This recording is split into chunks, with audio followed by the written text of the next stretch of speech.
66% of United States residents' public water is fluoridated. It is known to have tremendous effects on bone cancer, joint problems, bone weakness, lowered estrogen and testosterone levels, and dental fluorosis, which is yellowing of the teeth and pitting in the enamel.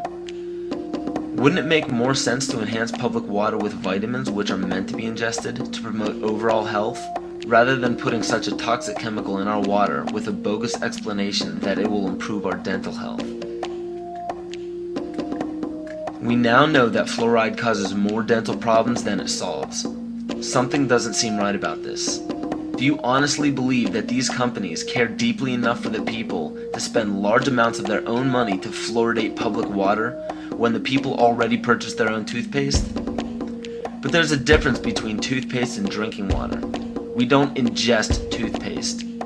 If you go to any hardware store and look at any rat poison product, you will only find one ingredient: sodium fluoride.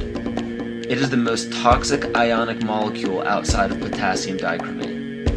Now Dannon, along with other companies, have begun fluoridating bottled water. It is becoming increasingly difficult to get away from. And the fact that fluoride is also used in many prescription antidepressants shows that it eliminates aggression and motivation in people. Fluoride, to my knowledge as a physician, has absolutely no biological benefit whatsoever. But one of the significant things is that the Russians carried out all sorts of experiments on the people living in the Gulag. One of them, of course, was to fluoridate the water. Why? You fluoridate the water, why people are not as aggressive as they ordinarily would be. In fact, what is the active ingredient in Prozac that is so widely distributed in America today? Why, it's a fluoride compound.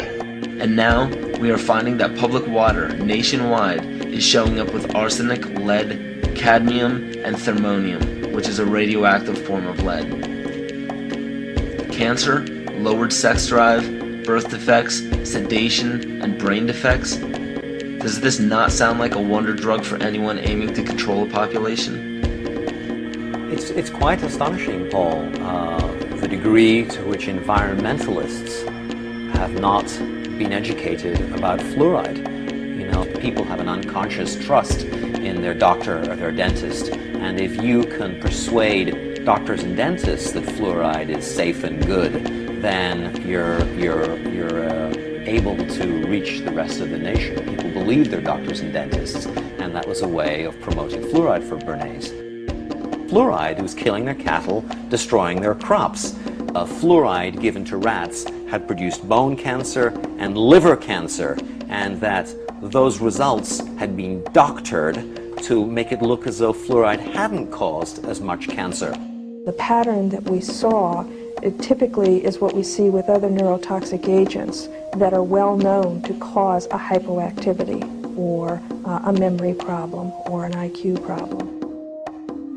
When I first presented the results of these studies, one of the individuals sitting and listening to the results, he says, "Do you have any idea what you're saying?" And he says, "You're telling us that we're reducing the IQ of children." And basically I said, yes.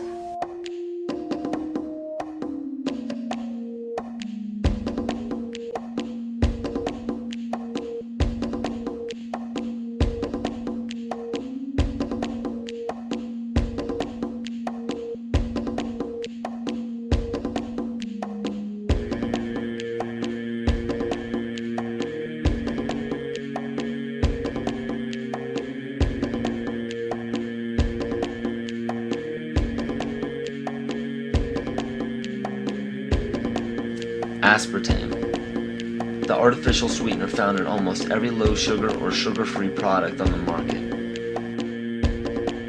First of all, aspartame is made up of three things: methanol, which of course is what produces blindness, aspartic acid, and phenylalanine. These are all poisons. Aspartic acid, of course, produces brain lesions. This was known back in the early 1970s. Methanol produces blindness. Phenylalanine is what you see in the brain, and in high dosage it produces trauma.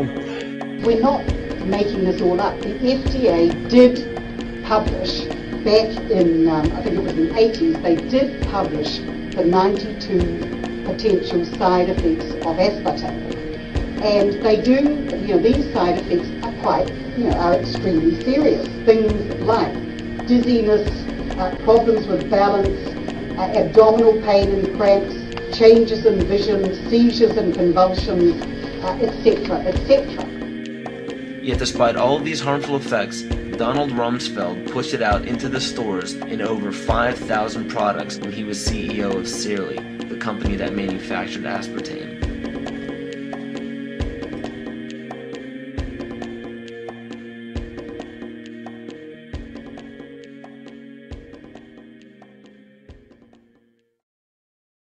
The sustainable goal is the elimination of the middle class.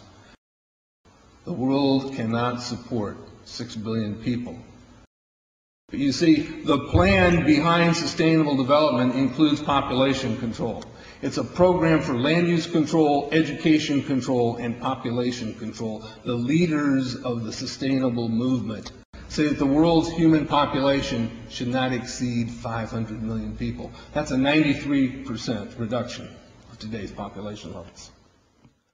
In 1992, while the Rio conference was going on, George Bush, then president, was there. He was just offshore in Prince Charles's yacht, where he executed the Agenda 21 protocols on behalf of the United States and brought it back to Washington, D.C. Within a year, Bill Clinton, by executive order, established the President's Council for Sustainable Development. In 1996, Bill Clinton set up the President's Council on Sustainable Development. One of the dictates of Agenda 21 is that every country in the world is to set up a national council to oversee the implementation of Agenda 21. I've listened to Gorbachev explain, we are writing a new set of 10 or 15 commandments to replace the original 10. Which one of the 10 do you think these guys don't like? Thou shalt not lie, thou shalt not steal, thou shalt not covet.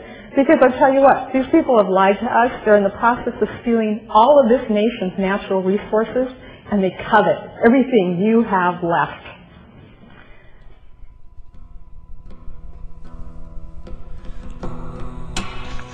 To explain the map, the red are areas that are to be off limits to human beings. If you live there, you won't. The yellow areas are the areas for major control of all human activity. If you live there, you won't. The black dots are the smart growth zones. That's where human beings are to be stacked and packed in small living units along rail tracks. The Smart Growth Program ultimately has jobs assigned and children cared for by the state.